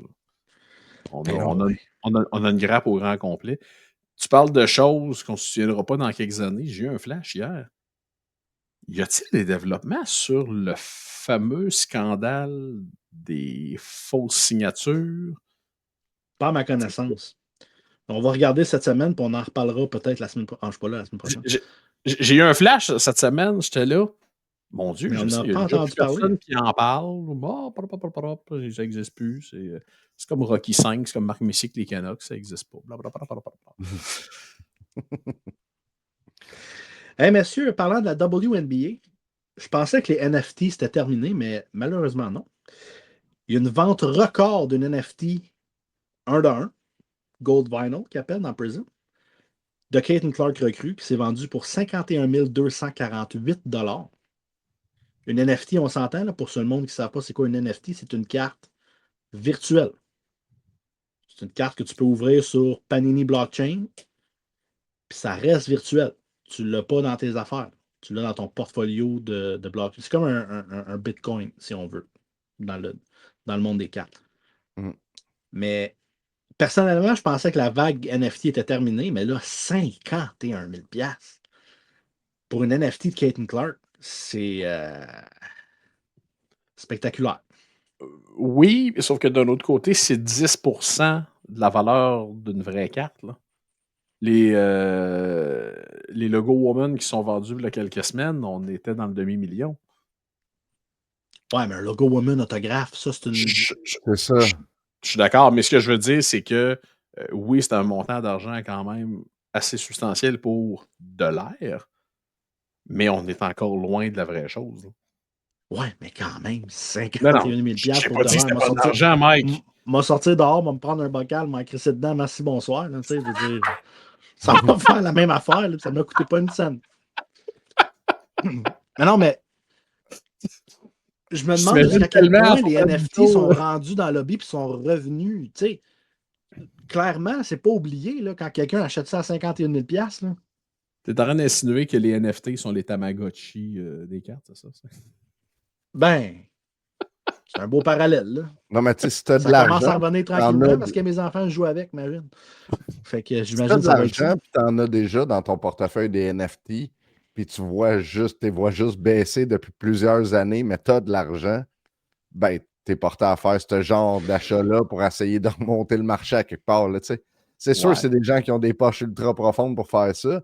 Moi, je trouve ça complètement absurde, là. Ça, puis la boubou, moi, c'est comme égal un peu. Là, Parle-moi pas des laboubous, s'il vous plaît. Fait que, ouais, honnêtement, je trouve ça très absurde. Là, ça me touchera jamais de près ou de loin des NFT. Regarde Regarde. l'article juste à côté. Là. Caitlin Clark Green Kaboom NFT sells for record 175 000 $. Les NFT sont encore là. Oh, boy. On est en train de snoozer de quoi, les boys? Malheureusement, on n'a pas les fonds nécessaires pour suivre la vague. On va aller m'acheter des NFT d'Ivan Demidov. On va être correct. Ça va être beau. Messieurs, une autre nouvelle qui va faire jaser, et j'en suis certain avec vous. PSA, messieurs, qui sont de retour dans les nouvelles. Maintenant, PSA vient de lancer une nouveauté dans son programme PSA Offers. Désormais, quand tes cartes sont gradées, tu peux recevoir des offres d'achat en argent comptant directement au moment du grade reveal. Tu as une fenêtre de 24 heures pour accepter ou refuser ces offres-là. Elles proviennent d'un réseau de partenaires d'acheteurs. Les offres apparaissent dans l'application PSA pendant la révélation des notes et aussi sur le site. Tu peux choisir d'accepter le cash, lister ta carte sur la boutique eBay de PSA ou la garder en vote. Dans le fond, là, PSA, selon eux, essaie de simplifier l'accès aux cartes, mais c'est assez spécial. Mais il y a d'autres choses avec ça aussi. Parce que là, PSA s'associe avec certaines compagnies pour faire du repack. Le fait qu'ils jettent et qu'ils proposent des prix comme ça, ils vont se mettre à acheter des cartes qui vont aller. Tu sais, c'est un écosystème là, qui c'est bâtisse. Une gamique. C'est une gamique. Oui, c'est ça, j'essayais d'être poli. Tu vois, toi, tu dis gamique, moi, je dis écosystème. Non, c'est pas un écosystème. Mais oui, on se comprend, Mike, on est sur la même longueur d'onde là-dessus. Regarde, on le sait, partout où il y a des monopoles, il y a de l'abus. Puis c'est ça qu'on est en train de vivre quand même avec PSA. Là. Je veux dire, On le voit, on a présenté deux nouvelles avant que c'était une bourde de leur part à la base d'avoir gradé une carte encapsulée qui n'était pas une vraie patch, qui n'était pas une vraie carte en fait, originale. Donc, tu sais, je veux dire, PSA font des moves d'entreprise, mais côté transparence, côté, je dirais, ouais, c'est ça. Ben, Côté transparence, je trouve ça ordinaire. Tu peux littéralement contrôler le marché et la valeur des cartes Exact. avec ça. C'est pour ça, je parle. Oui. Parce que T'as tu bien peux raison. dire, je m'en fous, même si je la paye 1200 et qu'elle en vaut 800, je vais la revendre dans mon repack à 5000. Je veux dire, ça puis le conflit d'intérêt, là, d'après moi, c'est la même définition dans le dictionnaire. Je veux T'sais, dire, par contre, ça peut tu être vas lire conflit intéressant. d'intérêt dans le dictionnaire, puis tu vas voir la première ligne, ça va être PSA. Là. Oh. Tu sais, je veux dire. Mais ça peut être intéressant pour certaines personnes, par exemple, qui envoient, parce que, tu sais, on va le voir avec les valeurs qu'ils vont offrir. S'ils offrent des valeurs complètement ridicules qui n'ont pas rapport au marché, c'est une chose. Mais moi, ce que j'ai entendu sur d'autres plateformes disait que les offres allaient être très, très compétitives, voire même agressives pour certaines cartes, du moins. Ben, c'est Des sûr, cartes ils plus vont les prisées. repasser dans les repacks. Ben, c'est ça. Mais Fait que ça, peut-être que c'est là, intéressant pour toi, le consommateur, qui envoie faire oui, grader ça une va carte en augmenter question. ta liquidité. Ça, je suis d'accord avec ça. Ça peut être intéressant de ce côté-là. Mais ça va être comme un repacker qui s'en va dans un show et qui achète des tables au complet à 110% du marché. Là. Mhm. Je veux dire, ça va être Oui, exactement la même chose. oui, c'est la même Fait chose. que, tu sais, oui, ça va augmenter la liquidité, ça va jouer avec le marché, peut-être, mais tu sais, on s'entend. Là. PSA qui achète une Jaden Daniels Prism là, comme celle-là, Pandora à 1100. Toi, tu as la même. Là. Jamais tu vas être capable de vendre ça 1100. Jamais.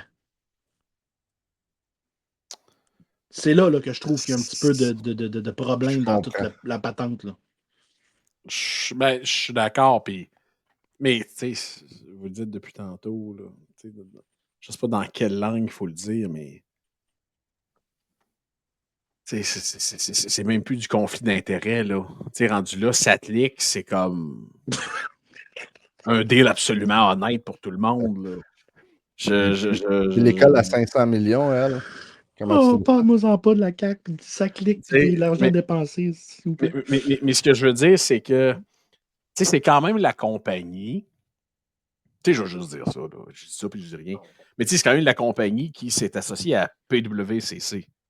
Ça, c'est l'entreprise qui a reçu des subpénaux national, là, quelques années. Ah oui. Parce qu'ils vendaient des cartes dont ils savaient qu'ils étaient altérés. Mais tu sais, Mais juste je sur, dis ça, je dis rien, là, tu sais. juste sur l'image de Jaden Daniels, là, remarquez bien, tu as PSA qui ose mettre un estimé de la valeur de la carte, puis tu as PSA qui fait un offre en dessous. Toi, tu vas montrer l'estimé là, à 1172. Là. Hey, ma carte, elle vaut 1172. Je veux 1100. Personne qui va payer 1100 pour ta carte. Là. Personne. Des excellentes fortes chances là, qu'il n'y ait personne, effectivement. Fait que, en tout cas, je pensais pas que PSA pouvait m'éblouir encore du mauvais terme, mais là, ils le font. Je veux dire.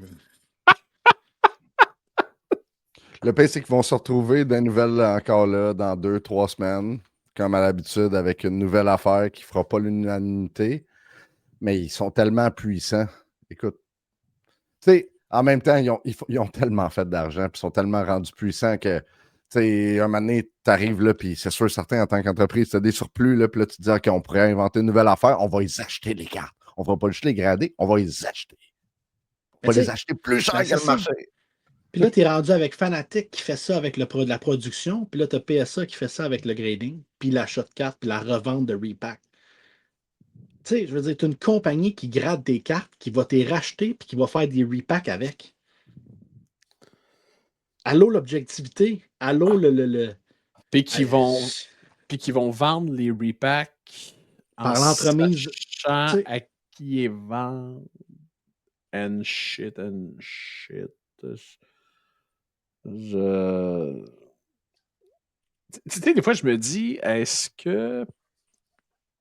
Puis autant Fanatics qui a payé ça, est-ce qu'ils se souviennent que ça fait 5 ans que les cartes sont devenues cool?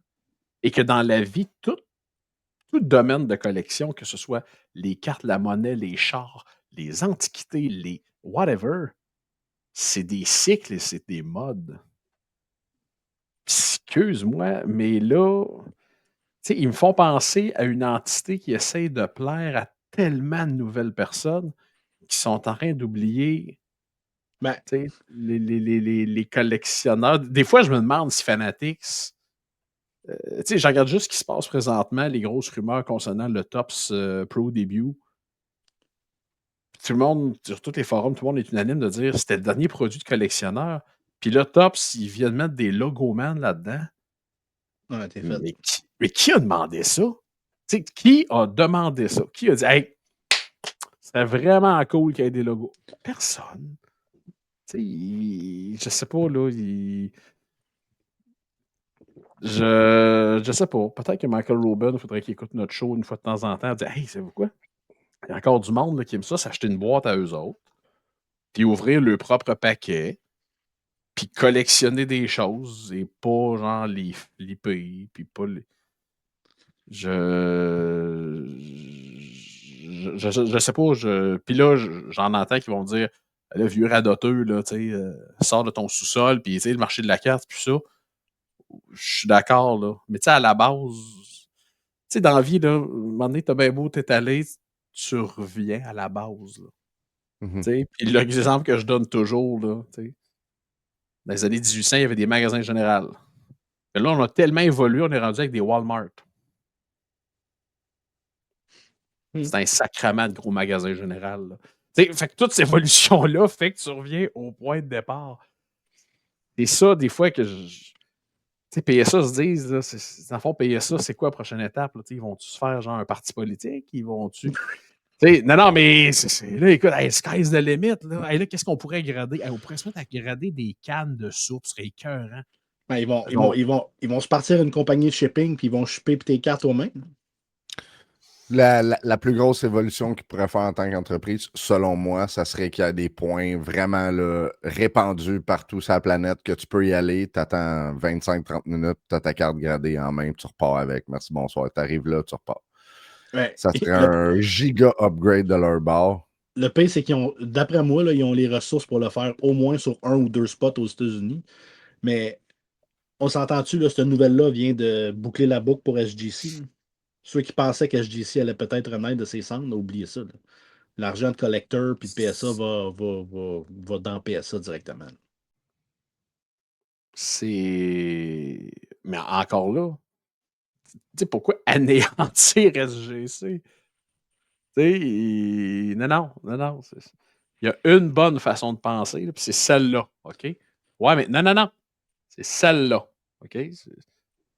PSA, là, nous autres, on connaît ça. Toi, tu connais pas ça. Oh, OK, d'accord. Excusez, je voulais pas. Mais regarde, hein, c'est trendy, Spécial. boys. Oui, c'est trendy. C'est hip to the dash. Fais pas ça, Guillaume, avec ton dos, toi, là. J'ai pas Non, envie. mais regarde, quand je fais ça, le bas bouge pas. OK, quand Puis, même. vous savez quoi, quand les même. boys? Je vais rester pour les sorties de la semaine avec vous autres avant de quitter parce que.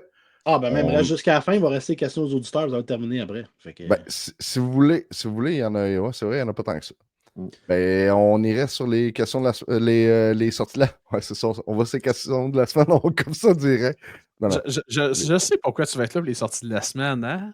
Oh oui, my parce God. que tu veux le voir, le produit, hein? puis je peux le présenter. Hein? On Tu sais, la commence semaine avec ça? passée. Ben oui, t'as peu. Tu sais, la semaine passée, tu sais, j'ai comme soulevé le point que Top sort un produit de basketball non licencié qui date de 2023-24. Puis j'étais là, tu sais, vous trouvez pas ça un peu ridicule? Nanana. Là, on reprend le ridicule cette semaine, mais dans la laideur. Et c'est pas la première fois que cette compagnie-là nous vomit, puis le terme est juste, nous vomit un produit. Souvenez-vous des cartes que je vous avais montrées de football avec des dinosaures. Hein? Bo Jackson avec un Triceratops, puis Shedder Sanders avec un Vélociraptor. Ben, cette compagnie-là est de retour pour célébrer l'Halloween avec vous. À vos bols de vomi, tout le monde! 2025 Wildcard Haunted Hits Multisport. Hey, le jeune, t'as toujours rêvé d'avoir une carte autographiée de Conor McGregor. En v'là une avec une maison hantée en arrière et des chauves-souris. C'est malade. Hey. Écoute, j'ai envoyé ça à Guillaume hier. Puis là, j'étais là. C'est juste une blague. Mais non, je suis sur Blowout Cards. C'est sérieux. Là, je me disais, imagine, toi, la réunion comme des concepteurs de cette ordure-là. Là. Tu sais, de ce gaspillage de One Touch-là, de ce gaspillage de carton-là, puis de ce gaspillage d'autographes-là. Tu sais, hey, j'ai toujours rêvé d'avoir une belle carte signée Carlos Alcaraz avec Frankenstein dessus. C'est malade. Malade. Quel combo de rêve, là, tu sais. Puis il y a des gros noms, là. Oui! C'est ça qui est le plus comme... L'outrage, là. Ça, c'est le checklist. Mais si je reviens... Hey, t'as des noms de hockey là-dedans. J'ai vu Roman Yossi. Hein? Ben oui, toi. Ah, mon Dieu Seigneur. Mais tu sais, Peyton Manning est là, Paul Skeens, Jaromir Jagr, Allen Iverson, Barry Sanders. Mais ma question est... Oui. Pourquoi Roman Yossi? Je sais. C'est weird. Tu regardes tous les noms, puis Roman Yossi. Ouais, tu sais, Kevin Garnett, Lamine Yamal, Lionel Messi, Neymar, Magic Johnson, Mike Tyson. C'est incroyable, le checklist. Peyton Manning, Eli Manning, Emmitt Smith, Joe Burrow, Joe Montana. Josh Allen, Floyd Mayweather Jr., un gars qui ne signe que très rarement. Brooks Koepka est là. Steph Curry, est-ce mais t'as Roman aussi. Nolan Ryan. Regardez bien. Attendez, je vais vous montrer le checklist, mais des signatures. Il a fallu que je l'enlève pour revenir, là. Mais je vais vous le représenter. Puis il y avait aussi le checklist des signatures, puis on va aller regarder ensemble. Les duels auto? Ouais. Tu sais... Hey, une Messi avec Patrick Mahomes en dual auto. Hey, Josh Allen, Patrick Mahomes. Messi Yamal. John Elway, Peyton Manning. Mais tu sais, imagine, mettons tu pognes une Top Scrum, là, Messi Yamal. Tu capotes, je veux dire, c'est le produit du siècle. Ben, Conor McGregor avec Floyd Mayweather Jr., je veux dire, n'importe quel produit licencié, si on veut. C'est Joe Burrow, Joe Montana, Josh Allen, Patrick Mahomes. Panini crée une carte comme ça, tu viens de faire exploser le marché. Mais là, je veux dire, t'as à boire. Puis, pour être capable d'avoir ces autographes-là, là, ils ont dû payer cher. Ça a dû coûter une motte, là. Une motte écart, là. Tu sais, t'as bien beau dire, hey, c'est des stickers. Oui, mais on s'entend que Conor McGregor ne signe pas ça pour tes beaux yeux. Tu sais, oui, il y a peut-être des gars qui signent pour un montant peut-être pas si énorme que ça, malgré tout, là. Tu sais, Deontay Wilder, là, j'imagine qu'il n'y a pas grands autographes de ce gars-là. Non. Puis il est là-dedans. Oui. Mais c'est ça. Fait que... non, j'en aurais pas au magasin. C'est la prochaine question. Je voulais même pas t'apposer. Jamais. Je voulais même pas t'apposer. Mais non, c'est... tu sais, dans Sports Illustrated, avant, il y avait une petite chronique qui était ma chronique préférée qui s'appelait This Week, Sign of Apocalypse. Tu sais, le signe d'apocalypse de la semaine. Et vous l'avez vu.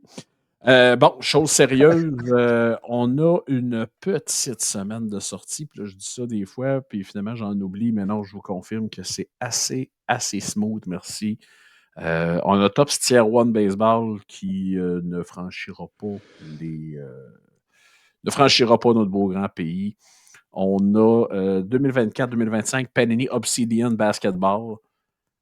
Là, petite clarification. Puis, en tout cas, je ne sais pas si les gens posent des questions à ce sujet-là.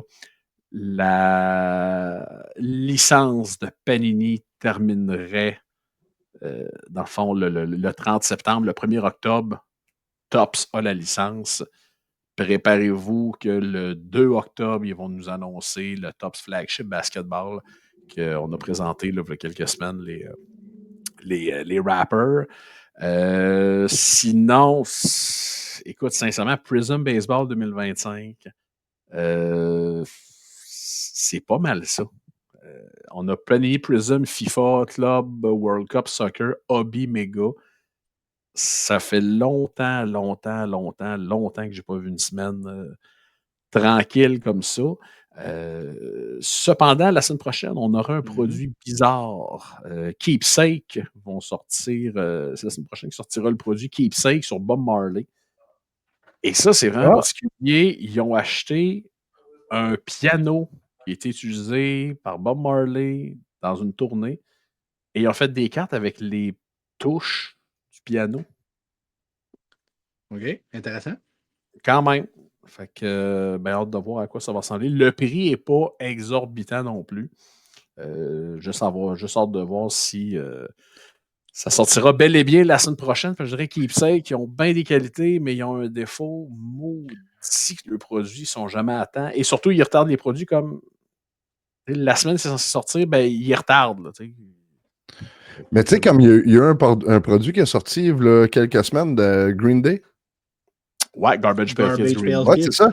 Puis j'ai vu des cartes vraiment belles quand même sortir là, avec des cordes de guitare signées, des bouts de memorabilia, puis plein de choses. C'était cool. Avez-vous vu ces réseaux sociaux, la Garbage Pail Kids, qui a été créée pour la Karen qui a volé à balle du flow au match de Marlins? Non! Oh my God! Quel geste dégueulasse! Ouais. Oh là là. Mais shout-out au petit gars qui a eu une soirée mémorable, une fin de soirée mémorable. Il a été gâté pas à peu près. Tu sais, shout-out à l'équipe qui a pris la balle au bon pour pas faire de mauvais jeu de mots. Puis même, il y a un animateur de TV, je pense, qui offre un match, le premier match de la série mondiale ou quelque chose comme ça. Il a ajouté dans le lot, là. Fait que, non, shout-out. Bien bon pour elle. Surtout au papa de ne pas avoir perdu son tempérament durant Autre cette sortie, Anakis? Y a-tu d'autres choses, ça? Non? C'est Meg? Non. Il n'y a pas une grosse sortie de hockey la semaine prochaine? Stature, j'y arrivais. Ouais, Stature 24-25.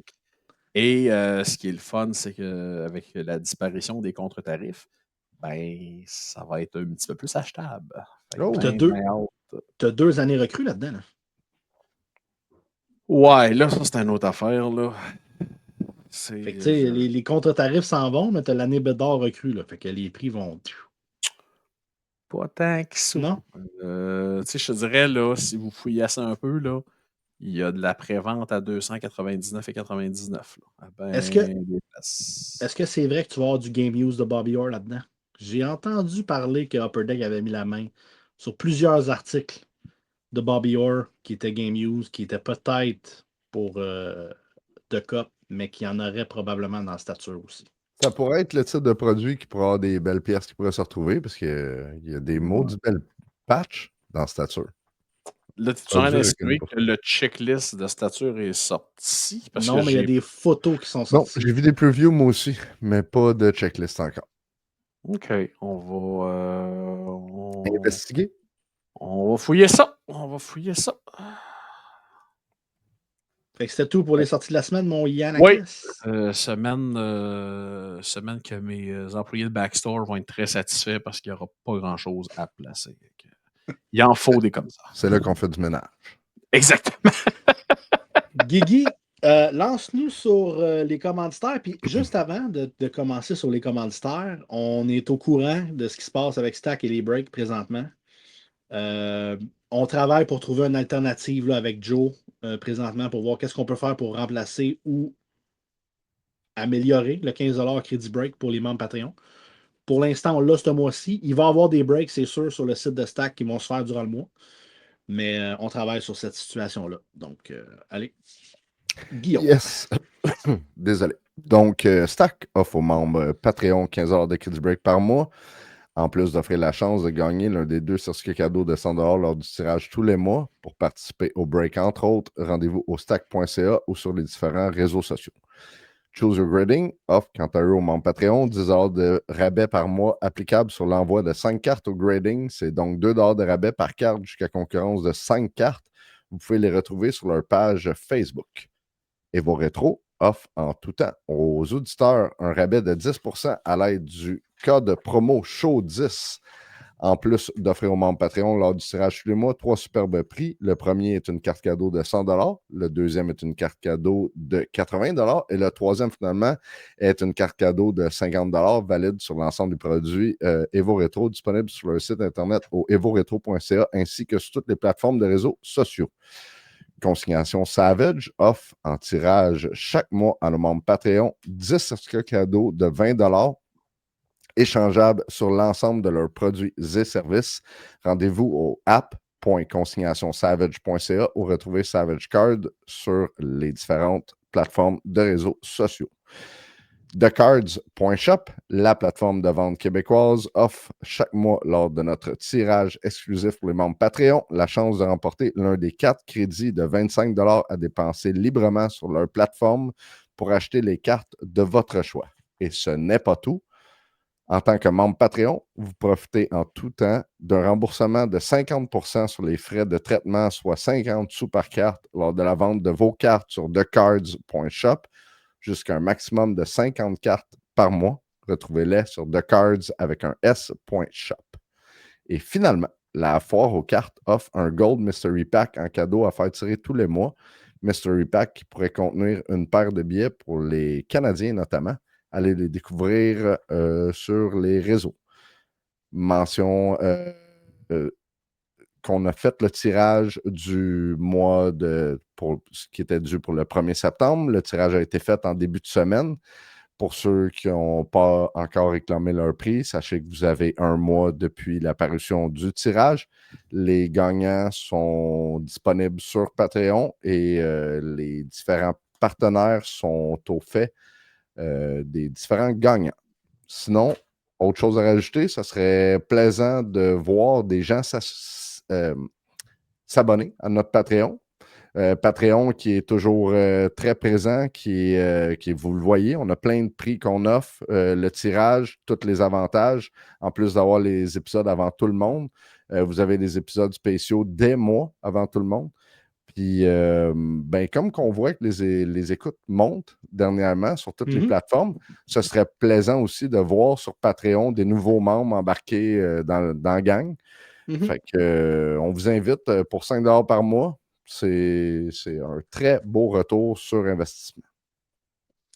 Merci, mon Guillaume. On va. Hey, ça fait longtemps qu'on n'a pas fait un épisode en bas d'1h30. Mais... On va faire fait ça jusqu'en haut d'1h30, au moins. Hein. Ben là, on doit avoir 2-3 questions. On a, oui, deux questions. Bon. On a répondu à 2 durant l'interview avec Caroline. On a Alexandre Chouinard qui nous dit « Je n'ai pas de questions, mais j'ai très hâte de vous écouter. Je me considère comme un fan fini de la W. » Donc, j'espère que tu as apprécié le segment avec Caroline, Alex.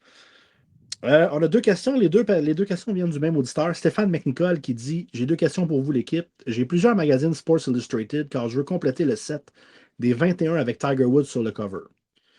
J'ai presque terminé. Par contre, je ne sais pas du tout comment faire un display ou même comment ranger et classer cela. Ma meilleure idée, c'est un cartable, mais je trouve pas ça trop joli. Des idées.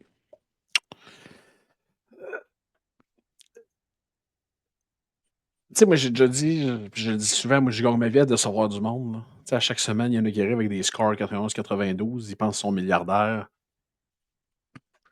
Puis moi, je rentre chez Lennon Chess avec un bat de baseball et des lunettes. Là, je comprends l'idée du display. Je comprends tout ça. Tu sais, Michel Dubois, que Dieu ait son âme, me disait toujours « Écoute-moi bien, quand tu collectionnes du papier, tu as 2 ennemis. L'eau puis la lumière. » Ouais. Tu sais, puis des fois, les gens vont dire « Ouais, mais j'ai pas beaucoup de lumière dans mon sous-sol. J'ai pas... » Moi, dans mon appartement, j'avais un sous-sol avec 0 fenêtre, 0 lumière, un bunker. Et j'ai des cadres qui ont changé de couleur. Fait que c'est ça. Tu sais, mais le display... Écoute, je le sais pas. Je vais être franc avec toi. Moi non plus. Et je pense que la meilleure solution, c'est les box comme les comics, là, un peu, là, si on veut, avec le morceau de carton en arrière. Ouais. Mais... Ça. Sinon, je pense qu'il existe des One Touch à magazine. Faudrait s'informer. L'affaire, c'est que watch out, ça vaut une beurrée. Là. Éric Lévaux Rétro va être capable de nous concocter quelque chose pour des Oui, one-touch il va de nous bâtir magazine. ça. Lui, là, regarde. Non. Sinon, l'autre option, ben, tu fais grader tous tes magazines, puis tu achètes C'est un petit ça. stand de chaque magazine, puis tu te mets ça dans une vitrine. Ouais. Mais c'est sûr que, personnellement, un Sports Illustrated qui est gradé, je trouve ça incroyablement beau. Ouais. Même si tu peux plus le feuilleter, je trouve ça vraiment sharp. Fait que, ça peut être une option qui va être plus dispendieuse, évidemment, mais ça peut être une très belle option. Ça, là, le brainstorming en direct, là. Hmm? On est là pour ça? Non, mais je te dis, c'est que c'est intéressant comme collection, ça. J'adore. C'est archi niche. Là, j'ai-tu compris qu'il est en train de terminer la collection? Oui. Ouais, de ces 21, parce que Tiger Woods a apparu 21 fois sur le cover du Sports Illustrated, puis il est en train de terminer. Attends un peu. Là, laisse-moi faire une micro-recherche. Là. Il existe un Golf Digest où Tiger Woods est apparu, mais je pense que Tiger Woods avait quelque chose comme genre 13 ou 14 ans. Oh! Stéphane, écoute ça, là. Va voir au visuel, va voir ça si on est capable de le trouver. 1994. Attends un petit peu, je mets le. Je viens de vous mettre le lien. Là, c'est sûr, c'est un exemplaire qui est gradé. Mais tu sais, je ne sais pas quel âge avait Tiger Woods en 94, mais regardez-y la face, puis regardez-y comment il est habillé. Là. Il est habillé très 1994. Il n'est pas vieux, le jeune homme. Là. On va montrer ça à l'écran. Voilà, les amis. Oh, nice! Et on s'entend, c'est 7 ans avant sa carte recrue, ça, là. Hein, son swing a changé un peu. Hein? Le look et tout, mais ça serait une belle addition. Eh oui! Pour sa collection. Un coup qu'il a tout fait, les Sports Illustrated, d'aller chercher ça après, c'est. Puis ça doit être quand même relativement rare, parce que regarde, le 7.5, il est pop 1. Ça. Ben oui. Ben oui. Fait que ça doit être un magazine qui est ultra, ultra rare à trouver. Ouais, mais d'un autre côté, écoute, ouais, c'est sûr que lui, c'est pas une pièce de musée, mais tu sais, lui, il est en vente pour 50 pièces US sur eBay. Là. Il n'est pas gradé, il n'est pas neuf. Puis on s'entend de notre côté, le Golf Digest, là, il y a juste moi qui les achète comme si c'était des pièces de collection. T'achètes les Golf Digest? Oui, j'achète le Golf Digest, le Golf Monthly, Golf Magazine, oui. J'aime le golf. Mais je ne suis pas un gars qui joue au golf, mais j'aime écouter le golf. Moi, si j'étais psychologue, je dirais aux gens qui sont stressés dans la vie, je vous suggère 2 heures de golf par semaine à la télé. Et selon moi, on va peut-être être capable de... Avec la voix de Carlo Blanchard et Michel Lacroix, là, tu viens de te partir de ta sieste. Leur voix qui chuchote en studio. Là, Mike, t'es-tu en train de parler de Carlo Blanchard parce que mon micro était trop proche tantôt puis tu m'entendais respirer comme Carlo Blanchard? Tiger au 8e. J'ai pas fait le lien, mais oui, effectivement. Mais qu'est-ce que tu préfères? Carlo Blanchard qui respire ou Roger Brulotte qui mange pendant qu'il te parle à la TV? Ah, Carlo Blanchard qui respire à 100%. Au pire, tu te fermes les yeux, puis c'est comme t'es en méditation. Là, c'est ça, t'as dit de quoi de bon, parce que j'adore le golf, mais je m'en sers pour faire des belles siestes d'après-midi. Pas quand Scotty Scheffler il joue, par exemple. Scotty, my boy. Quand Scotty il joue, là. Tu sais, dans les années 2000, tu avais le fameux Tiger Factor qui appelait, là, que même si Tiger perdait par 5 coups à la dernière ronde, tu le savais que le premier t'en fait pas, puis que Tiger allait le passer pareil. On est en train de retrouver ça un peu avec Scotty Scheffler. Là. Fait que, moi, ce que je trouve drôle, c'est qu'il y a beaucoup de gens qui n'osent pas l'avouer. Hein. Ouais, non, mais c'est pas Tiger encore. On commence à avoir des similitudes dans son jeu. Ce sera probablement pas Tiger, mais je veux dire, justement, cet aspect-là du Tiger Factor qu'il y avait dans les années 2000, on le retrouve là, présentement avec Scotty Scheffler. Oui. Non, absolument. Mais pour terminer sur Stéphane McNichol, collection extraordinaire, ça. Là. Très, très hot. Et probablement que, tu sais, Stéphane, je te connais pas, mais selon moi, tu dois les chercher avec pas de label d'abonnement. Tu dois chercher le Newsstand Edition.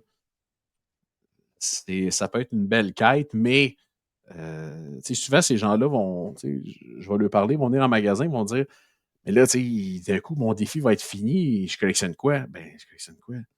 D'autres Des choses. magazines avec Tiger dessus, il y en a 42, là. Pendant que je cherchais ça tantôt, il y a un Golf Digest, mais l'édition japonaise de genre 1999 en vente sur eBay. Ça peut être intéressant aussi, non?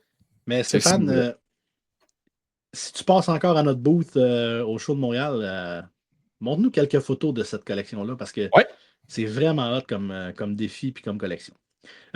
On n'a pas terminé avec Stéphane parce qu'il y avait une deuxième question pour nous. C'est ça. C'est une question pour les corps arrière de football. Je remarque que les corps arrière qui ont eu des belles carrières ont des valeurs que leur carte qui fade avec les années. Je remarque que les corps arrière qui ont eu des belles carrières ont des valeurs de leur carte qui fadent avec les années.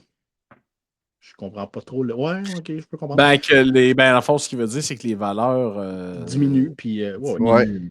Il y a bien sûr les piliers dont les valeurs augmentent uniquement, Brady et Mahomes par exemple, mais les autres semblent baisser over the time. Manning, Rodgers, Rivers, Breeze, Roethlisberger, etc.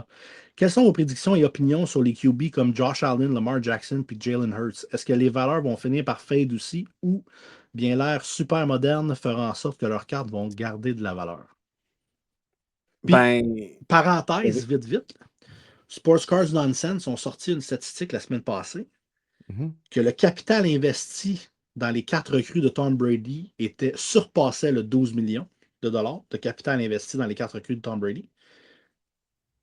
Selon vous, quel est le capital investi dans les 4 recrues de Peyton Manning? Tu dis 12 millions pour Brady? Ouais. Manning? 4.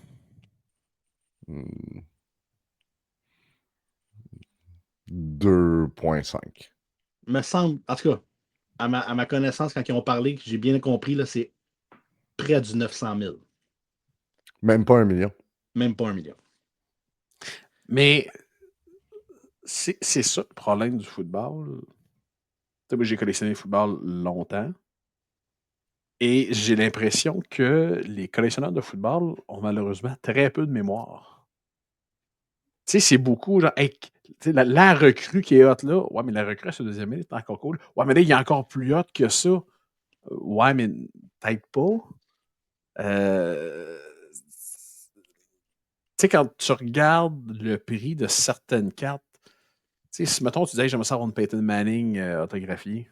Pas besoin de casser ton cochon trop, là. Il n'y a rien de cher, là.